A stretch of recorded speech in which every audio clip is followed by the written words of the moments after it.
மேஷ ராசி நேயர்கள் அனைவருக்கும் வணக்கம். உங்க வாழ்க்கையை மாற்ற போற சில முக்கியமான ரகசியங்களை பத்தி இந்த வீடியோ பதிவுல முழுசா சொல்லியிருக்குங்க. அதனால இந்த வீடியோவை ஸ்கிப் பண்ணாம பாருங்க. சிவபெருமானுடைய நாமத்தை சொல்லி வீடியோ பதிவை தொடங்கலாங்க. ஓம் நமச்சிவாய. உங்களால முடிஞ்சதுன்னா கமெண்ட் பாக்ஸ்ல ஒரே ஒரு முறை கமெண்ட் பண்ணுங்க. இன்னும் நம்ம சேனலை சப்ஸ்கிரைப் பண்ணலனா மறக்காம சப்ஸ்கிரைப் பண்ணிக்கோங்க. வாங்க வீடியோக்குள்ள போலாம். அன்பான மேஷராசி நேயர்களே, செவ்வாய் பகவான ராசி அதிபதியாக கொண்டவங்க. வரக்கூடிய நாட்களில் உங்களுக்கு சாதாரணமான நாட்களாக இருக்க போகிறது இல்லைங்க. கடந்த சில மாதங்களாக வாழ்க்கை உங்களை நிறைய சோதிச்சிருக்கும். மனசில் நினச்சது ஒன்று நடந்தது வேற ஒன்று அப்படின்னு நம்பியவங்க உங்களை விட்டு விலகி இருப்பாங்க. எதிர்பார்த்த வாய்ப்புகள் எல்லாமே உங்களுக்கு தள்ளி போயிருக்கும். என்னதான் சில விஷயங்கள் உங்களுக்கு சாதகமாக நடந்தாலும் 100% பலன்களை உங்களால் அனுபவிக்க முடியாமல் கொஞ்சம் ஏக்கத்தில் இருந்திருப்பீங்க. உங்களுடைய பலம் என்ன அப்படின்னு பார்த்தீங்கன்னா, எத்தனை தடவை விழுந்தாலும் மீண்டும் எழுந்து நிற்பீங்க.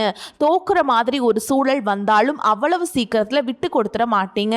உங்களால் முடிஞ்ச அளவுக்கு போராடுவீங்க. அந்த போராட்ட குணம் தான் உங்களுக்கு மிகப்பெரிய நன்மைகளை எல்லாம் இனி வரக்கூடிய காலத்தில் கொடுக்க போகுது. அதனால் இதுவரைக்கும் உங்கள் வாழ்க்கையில் நடந்த கஷ்டத்தையும் தோல்விகளையும் மட்டும் நினச்சி ஒரே இடத்துல உட்காராமல் இனிமேல் நடக்கக்கூடிய நல்ல விஷயத்துக்காக உங்களை நீங்கள் தயார்படுத்திக்கணும். அதே நேரத்தில் நீங்கள் ஒரு விஷயத்தை எப்போவுமே மறந்துடக்கூடாது.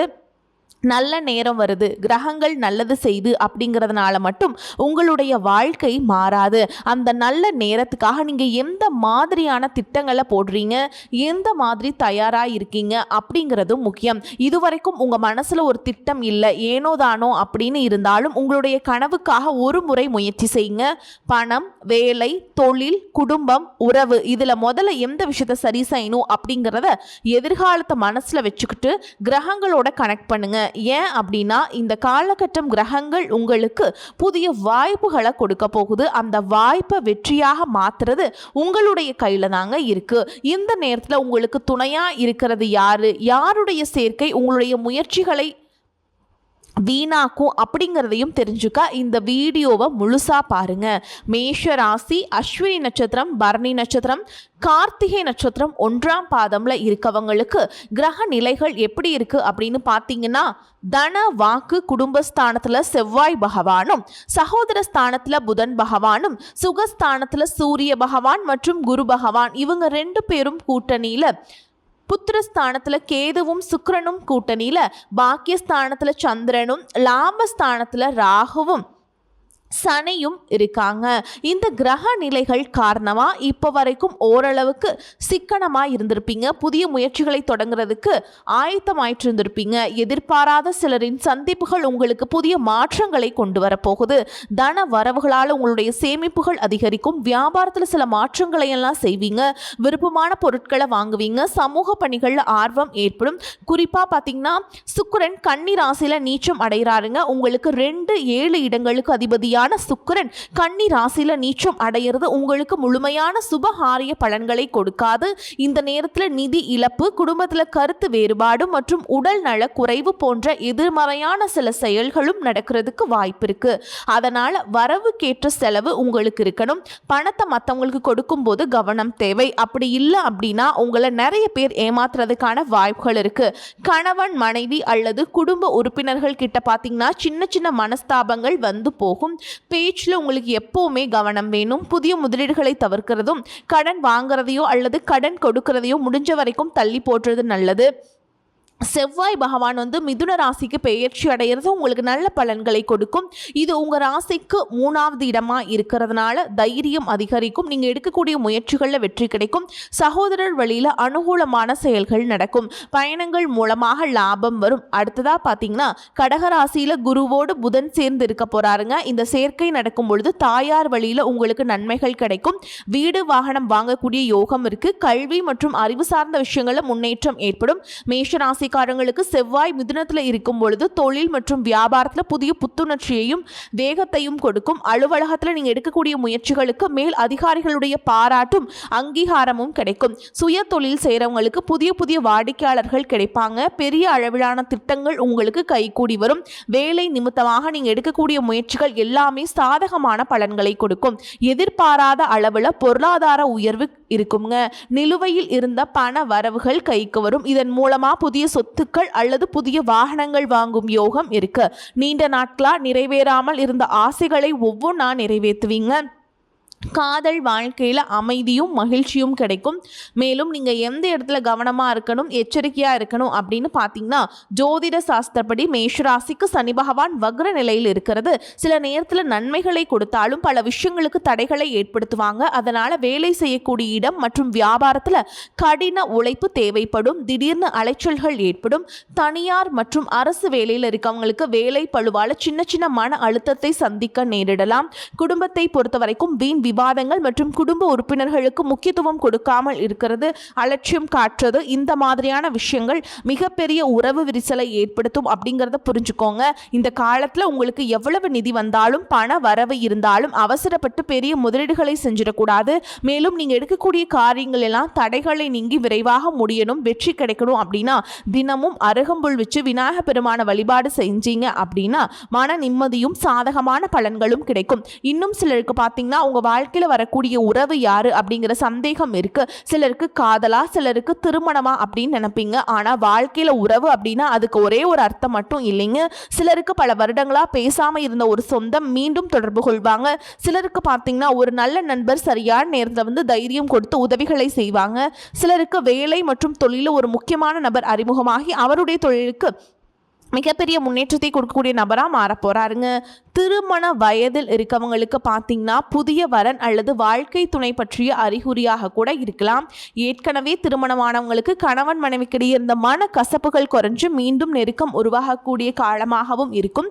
குடும்பத்தில் பிரிஞ்சிருந்த ஒருவர் மீண்டும் இணைவதுமாக கூட இருக்கலாம். இதில் முக்கியமாக நீங்கள் எந்த விஷயத்தை புரிஞ்சுக்கணும் அப்படின்னு பார்த்தீங்கன்னா, எல்லா உறவுகளும் நம்மக்கிட்ட நிரந்தரமாக இருக்க போகிறதில்ல. சிலர் நம்ம வாழ்க்கையில் ஒரு பாடத்தை கற்றுக் கொடுக்க வருவாங்க. சிலர் நம்ம கூட பேருந்தில் பயணம் செய்யக்கூடிய ஒரு பயணியை போல வருவாங்க. இன்னும் சிலர் பார்த்தீங்கன்னா நமக்குள்ள இருக்கக்கூடிய திறமைகளை வெளிக்கொண்டு வரக்கூடிய ஆசானாகவும் இருப்பாங்க. அதனால புதிய நபர்கள் உங்க வாழ்க்கையில வரும் பொழுது எந்தவித எதிர்பார்ப்புகளையும் அவங்க மேல சுமத்தாம எப்பையும் போல உங்களுடைய இயல்பான குணத்துல நீங்க இருங்க. இந்த காலகட்டத்தில் பார்த்தீங்கன்னா உங்களுடைய அணுகுமுறை ரொம்பவே முக்கியம். யாராவது என்னை தேடி வரட்டும் அப்படின்னு காத்திருக்கிறத விட நீங்களும் நல்ல ஒரு உறவுகளா இருக்க தயாரா இருக்கணும். ஒரு சின்ன ஃபோன் கால் அல்லது ஒரு சந்திப்பு, ஒரு சின்ன பேச்சுவார்த்தை கூட உங்களுடைய வாழ்க்கையின் அடுத்த அத்தியாயத்தை ஆரம்பிக்க காரணமாக இருக்கலாம். அதனால் பலன்களில் சொல்லக்கூடிய உறவு அப்படிங்கிறது ஒரே மாதிரியான பலன் இல்லை. உங்களுடைய வயது, குடும்ப நிலை, வேலை, திருமண வாழ்க்கை எல்லாத்தையும் பொறுத்து உங்களுக்கான பலன்கள் மாறுபடும். குடும்ப உறவுகள் மற்றும் நண்பர்களோட சின்ன சின்ன மன கசப்புகள் ஏற்பட்டு பிரிஞ்சு போயிருக்கிறதும், தொழில் மற்றும் வியாபாரத்தில் ஏற்பட்ட நஷ்டம் காரணமாக மன அழுத்தம் இருக்கிறதும், நீங்கள் எந்த ஒரு நல்ல விஷயத்தை செய்யணும் அப்படின்னு நினைக்கும் போதெல்லாம் அதில் ஏதாவது ஒரு தடைகள் ஏற்பட்டு நம்மளுடைய வாழ்க்கையில் எப்போ நல்லபடியாக மாறும், நல்லது எப்போ நடக்கும் அப்படின்னு ரொம்பவே எதிர்பார்த்து காத்துட்டு இருந்திருப்பீங்க. நீங்கள் என்னதான் நல்ல விஷயங்களை நினச்சாலும், நல்லதையே மற்றவங்களுக்கு செஞ்சாலும் உங்களுக்கு தொடர்ச்சியாக கஷ்டங்களும் பிரச்சனைகளும் மாறி மாறி வந்துக்கிட்டு தான் இருக்குது. அதையெல்லாம் மறந்து தான் உண்டு, தான் வேலை உண்டு அப்படின்னு இருந்தாலும் மனசுக்குள்ளே ஏதோ ஒரு கவலை, ஏதோ ஒரு குழப்பம் உங்களை அதிகமாக யோசிக்க வச்சுட்ருக்கோம். யாராவது என்னுடைய குழப்பங்களுக்கு பதில் சொல்ல மாட்டாங்களா, நல்ல தீர்வு சொல்ல மாட்டாங்களா, கடைசிக்கு என்னுடைய கஷ்டங்களை காது கொடுத்து கேட்க மாட்டாங்களா, ஆறுதலாக நாலு நல்ல வார்த்தை பேசுகிற மாட்டாங்களா, என்னை உண்மையாக நேசிக்க மாட்டாங்களா, எதிர்பார்ப்பு இல்லாமல் என்கிட்ட பழக மாட்டாங்களா அப்படின்னு தான் நீங்கள் அதிகமாக ஆதங்கப்படுறீங்க. இப்படி நினைக்கக்கூடிய உங்ககிட்ட நான் சொல்லக்கூடிய ஒரே ஒரு விஷயம், உங்களுடைய வாழ்க்கையில் உங்களுக்கு பிரச்சனைகள் இருக்குது, கஷ்டங்கள் இருக்குது அப்படின்னா நீங்கள் நிறைய பாவங்கள் பண்ணிட்டீங்க அப்படின்னு அர்த்தம் இல்லை. நீங்கள் தவறான நபர் அப்படின்னும் அர்த்தம் இல்லை. இந்த வாழ்க்கை உங்களுக்கு சில பாடங்களை கற்றுக் கொடுக்குது அப்படிங்கிறத நீங்கள் உணர்ந்துக்க வேண்டிய காலம். சாதாரணமாக எல்லாரையும் சொல்லலாம், நல்லது செஞ்சால் இங்கே காலம் இல்லை அப்படின்னு நினைப்பாங்க. நம்ம நல்ல விஷயத்தை எப்போ செஞ்சாலும் அதற்கான பலன்கள் உடனே கிடைக்கலனாலும் அது காலதாமதமாக தான் கிடைக்கும் அப்படிங்கிறத நீங்கள் புரிஞ்சுக்கணும். கெட்ட பேர் வாங்குறது ரொம்ப ஈஸி, சில நிமிஷத்தில் நடந்துடும். ஆனால் நல்ல பேர் வாங்குறதுக்கு ரொம்ப வருஷம் ஆகும். அதனால் எப்போவுமே எதிர்பார்ப்புகளை குறைச்சிக்கிட்டு எப்பவும் போல் இயல்பாக இருக்க நீங்கள் பழகிக்கணும். இப்போ வரைக்கும் நீங்கள் எப்படிப்பட்ட கஷ்டமான சூழலில் இருந்தாலும் சரி, அதுவெல்லாம் நிரந்தரம் கிடையாது.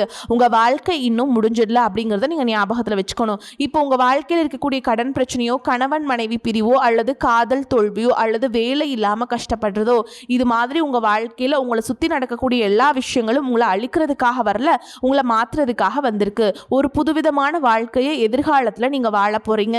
அதுக்கான ஒரு அடித்தளமாக தான் இதை நீங்கள் எடுத்துக்கணும். சிலருக்கு பார்த்தீங்கன்னா இந்த பிரச்சனையெல்லாம் கொஞ்ச நாளாக இருந்தால் பரவாயில்ல, ரொம்ப வருஷமாக இப்படி தான் போயிட்டுருக்கும். எனக்கு சுத்தமாக நிம்மதி இல்லை, என் குடும்பத்தில் சந்தோஷம் இல்லை, என்னை எல்லாரும் ஏமாத்துறாங்க, எப்பவும் நான் மற்றவங்களுக்காக வாழ்கிற மாதிரியே இருக்குது, எனக்கு பிடிச்ச சின்ன சின்ன ஆசைகளை கூட என்னால் நிறைவேற்றிக்க முடியல, இதையெல்லாம் ஒரு நிமிஷம் நினச்சி பார்க்கும்போது என்னடா இந்த வாழ்க்கை ஓடிட்டே இருக்கும், இதுவெல்லாம் எப்போ சரியாகும் அப்படிங்கிற கேள்விக்கு பதில் தெரியாமல் தான் இன்னமும் நீங்கள் ஓடிட்டுருக்கீங்க.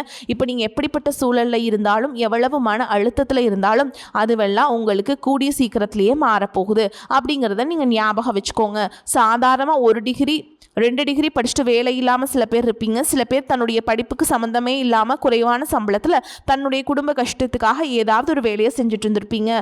இந்த சுக்கிர ஆதித்ய யோகம் காரணமாக உங்களுடைய மனசுக்கு பிடிச்ச மாதிரியான நல்ல வேலை அதிகமான சம்பளத்தோடு கிடைக்க போகுது.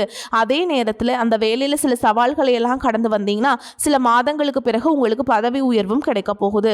தொழில் மற்றும் வியாபாரம் மூலமாக நஷ்டத்தை சந்திச்சுட்டு கடனில் இருக்கவங்களுக்கும் உங்களுடைய புதிய யுக்திகள் மற்றும் புதிய முயற்சிகள் மூலமாக எல்லாவற்றிலும் இருந்து மீண்டு வருவீங்க.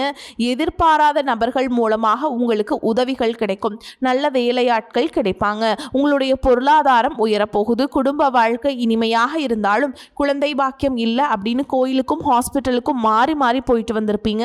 சரியான புரிதலோடு சரியான மருத்துவ சிகிச்சைகள் மற்றும் குலதெய்வத்திற்கு பொங்கல் வச்சு வழிபாடு செய்வது, ஆரோக்கியமான விஷயங்களை செய்கிறதன் மூலமாக இந்த வருடத்தின் இறுதிக்குள்ள நிச்சயமாக உங்களுக்கு குழந்தை பாக்கியம் கிடைப்பதற்கான வாய்ப்புகள் இருக்குது. அப்படி உங்களுக்கு கரு உருவாகக்கூடிய சூழலில் நீண்ட தூர பயணங்களையும் அளவுக்கு அதிகமாக யோசிக்கிறதையும் முற்றிலுமாக நீங்கள் தவிர்க்கணும். இதை மட்டும் நீங்கள் சரியாக செஞ்சுட்டு வந்தீங்கன்னா அழகும் அறிவும் ஒன்றாக இருக்கக்கூடிய குழந்தை பிறக்கும். இதனால் வரைக்கும் நீங்கள் என்னதான் பாசிட்டிவாக இருந்தாலும் உங்களுடைய மனசில் நெகட்டிவான எண்ணங்கள் எந்த ஒரு காரியத்தை செஞ்சாலும் அதில் உங்களுக்கு முழு திருப்தி இல்லாத மனநிலையாக இருந்திருக்கும். அதனாலே உங்களுக்கு மனதளவில் பல சோதனைகள் எல்லாமே வந்திருக்கும். உங்களுடைய கடின உழைப்பால் உங்களுக்கு வருமானம் அதிகமாக வரக்கூடிய சூழல் இருந்தாலும் வருமானத்தையும் மீறி அதிகமாக கடன் வாங்கி செலவு செய்யக்கூடிய சூழல் வந்திருக்கும். சில இடங்களில் மற்றவங்களுக்கு கடனாக பணத்தை கொடுத்துட்டு அதை திரும்ப வாங்க முடியாமல் ரொம்பவே மன உளைச்சலுக்கு ஆளாகி இருப்பீங்க. இதனாலே குடும்பத்திலையும் சரி தொழிலையும் சரி உங்களுக்கு நிம்மதி இருந்திருக்காது. உடல் ஆரோக்கியத்தை பொறுத்த வரைக்கும் 50 வயசுக்கு மேல இருக்கவங்க ஏதாவது உடல் பிரச்சனை காரணமா மருந்து மாத்திரைகள் அதிகமாக சாப்பிடுவீங்க. ஆனால் அது குணமடையாமல் தொடர்ந்து பிரச்சனைகளை கொடுத்துட்டே இருந்திருக்கும். இனி வரக்கூடிய கிரக நிலைகள் காரணமாக மருந்துகளோடு இயற்கையான உணவு முறைகளையும் நீங்கள் எடுத்துக்கிட்டீங்க அப்படின்னா உங்களுடைய உடல் வலுப்பெறும். எல்லா விதமான துன்பங்கள் இருந்தும் நீங்கள் மீண்டு வர போறீங்க. உங்களுடைய வாழ்க்கையில் மற்றவங்க அவங்களுடைய சுயநலத்துக்காக தெரிஞ்சே உங்களுக்கு சில துரோகங்களை எல்லாம் செஞ்சுருப்பாங்க. மற்றவங்க செஞ்ச தப்புக்கும் நீங்களே பழி ஏற்றுக்கிற மாதிரி இருந்திருக்கும். ஒரு விஷயத்தை நல்லா புரிஞ்சுக்கோங்க, சிலரை மாற்ற முடியாது, ஆனால் நம்மளை நம்ம மாற்றிக்க முடியும். நம்மளுடைய வாழ்க்கையில் ஒவ்வொரு நிலையிலையும் ஒவ்வொரு நாளும் ஒவ்வொரு செயலுக்கும் ஒவ்வொருத்தருடைய விமர்சனத்துக்கும் பதில் கொடுத்துட்டு இருக்க முடியாது. இயற்கைக்கும் கடவுளுக்கும் நம்மளுடைய மனசாட்சிக்கும் உண்மையாக இருந்து யாரோட மனசையும் புண்படுத்தாமல் நம்ம அடுத்த நிலையை நோக்கி போய்கிட்டே இருக்கணும். நீங்கள் பெருசாக மதிச்ச சில உறவுகள், உயிராக நினைக்கக்கூடிய சில மனிதர்கள், எதிர்காலம் அப்படின்னு நினச்சிட்டு இருக்கக்கூடிய குழந்தைகளும் ஆதரவாக இருக்கக்கூடிய குடும்பமுமே உங்களுக்கு பல கஷ்டங்களை எல்லாம் கொடுத்துருப்பாங்க. இவ்வளவு வழிகளையும் வேதனைகளையும் கடந்து இன்னமும் நீங்கள் ஓரளவுக்கு நல்லா இருக்கீங்க அப்படின்னா அதுக்கு மிக முக்கியமான காரணம் நீங்கள் கடவுள் மேலே வச்சிருக்கிற நம்பிக்கையும் இதுவரைக்கும் நீங்கள் செஞ்ச நல்ல விஷயங்கள் தான் காரணம் அப்படிங்கிறத புரிஞ்சுக்கோங்க. உங்களை பொறுத்த வரைக்கும் இந்த வாழ்க்கையில் நீங்கள் பெருசாக எதையுமே ஆசைப்படல. ஆரோக்கியமான சாப்பாடு, தனக்குன்னு சந்தோஷமான நல்ல குடும்பம், மனசுக்கு பிடிச்ச வீடு, தேவைகளை எல்லாம் பூர்த்தி செய்யக்கூடிய அளவுக்கு வருமானம் கொடுக்கக்கூடிய வேலையோ தொழிலோ இது இருந்தால் போதும். உடல் ஆரோக்கியமும் நிம்மதியான தூக்கமும் இருந்தால் போதும் அப்படின்னு தான் நினைக்கிறீங்க. உங்களுக்கு இந்த அடிப்படையான விஷயங்கள் ஓரளவுக்கு கிடைச்சாலும் மனசில் நிம்மதி இல்லாததுனால உங்கள் முகத்திலையும் தேஜஸ் இல்லை. இதுக்கப்புறமாவது இந்த வாழ்க்கையை நல்லா என்ஜாய் பண்ணும் அப்படின்னு நீங்கள் ரொம்பவே நம்பிட்டு இருக்கீங்க. நடக்கிற விஷயங்கள் எல்லாம் பாதி தான் நிறைவேறுது. அதனாலே உங்கள் வாழ்க்கையில் கனவு மாதிரி ஒரு பிடிப்பே இல்லாமல் தான் போயிட்டுருக்கு. எதை செய்ய போனாலும் ஏதாவது ஒரு தடைகள் உங்களுடைய வாழ்க்கையை முடிக்கிற மாதிரி இடைஞ்சலாக இருந்திருக்கும். இக்கட்டான நேரத்தில் யாராவது எனக்கு சின்ன ஒரு உதவி செய்ய மாட்டாங்களா, எனக்கு கை கொடுத்து தூக்கி விட மாட்டாங்க அப்படின்னு எத்தனையோ முறை கடவுள்கிட்ட நீங்கள் வேண்டுதல் வச்சுருப்பீங்க. உங்களுடைய அத்தனை வேண்டுதல்களும் நீ பழிக்க போகுது. இது வரைக்கும் வாடகை வீட்டில் இருந்திருப்பீங்க. அதனாலே உங்களுக்கு திருமணம் சில நேரங்களில் தடைபட்டு இருந்திருக்கும். அது நேரடியாக சொல்லாமல் ஜாதகம் சரியில்லை, பொருத்தமில்லை, அரசாங்க வேலை இல்லை, பெற்றோர்கள் சரியில்லை அப்படின்னு ஏதோ ஒரு காரணத்தை சொல்லி தட்டி கழிச்சிட்டு போயிட்டு இருந்திருப்பாங்க. நீங்களாக காதலிச்சா கூட அவங்களும் ஏதாவது ஒரு சந்தர்ப்பத்தில் எங்கள் அப்பா அம்மா ஒத்துக்கலை, எனக்கு உன்னை பிடிக்கல அப்படின்னு கடைசி நேரத்தில் ஏமாற்றிட்டு போகக்கூடிய சூழலும் இருந்திருக்கும். ஆனால் இனி வரக்கூடிய காலங்களில் உங்களுக்கு நல்ல வேலைவாய்ப்பு அமையும் பொழுது அந்த இடத்துல உங்களுடைய திறமைகளுக்கு மதிப்பு கொடுப்பாங்க. உங்களுடைய நிர்வாகத்திறன் மற்றும் தலைமை பண்பு அதிகரிக்கும். மற்றவங்க மதிக்கும் மரியாதை வைக்கிற மாதிரியான செயல்களை செய்வீங்க. துணிச்சலான முடிவுகளை இருப்பீங்க. இதுவரைக்கும் பொது இடங்களில் நல்ல விஷயங்களை செய்யறதுக்கு கொஞ்சம் தயங்கி நின்றுப்பீங்க. ஆனால் இதுக்கப்புறமா நீங்கள் துணிந்து செய்ய போகிறீங்க. இதன் காரணமாக உங்களுக்கு போட்டியாளர்கள் யாருமே இருக்க மாட்டாங்க. எதிரிகள் யாரும் குறுக்க வர மாட்டாங்க. உங்களுடைய முன்னேற்றத்தை தடுத்து நிறுத்த இங்கே யாரும் இருக்க மாட்டாங்க. புதனும் சுக்கிரனும் உங்களுடைய பேச்சு திறமைக்கு காரணமாக இருக்க போகிறாங்க. இதுவரைக்கும் நீங்கள் பேசின பேச்சை விட நீ எல்லார்கிட்டையுமே நம்பிக்கையோடு பேச போகிறீங்க. உங்களுடைய பேச்சில் ஒரு காந்த சக்தி இருக்க போகுது. புத்திசாலித்தனமான முடிவுகளை எடுப்பீங்க. உங்களுக்கு வாய்ப்புகள் நிறையா திறக்க போகுதுங்க. உங்கள் வாழ்க்கையில் நீ எந்த விஷயத்துக்கும் தடைகள் அப்படிங்கிறது இருக்காது. எல்லாமே நல்லபடியாக அமையும். தன்னம்பிக்கையோடவும் தைரியத்தோடவும் ஒவ்வொரு அடியையும் எடுத்து வைங்க. ஜெயிக்க போகிறீங்க. அது யாராலும் தடுத்து நிறுத்த முடியாது. நல்லதே நடக்கும். வாழ்த்துக்கள். வாழ்க வளமோடு நலமோடு. நன்றி, வணக்கம்.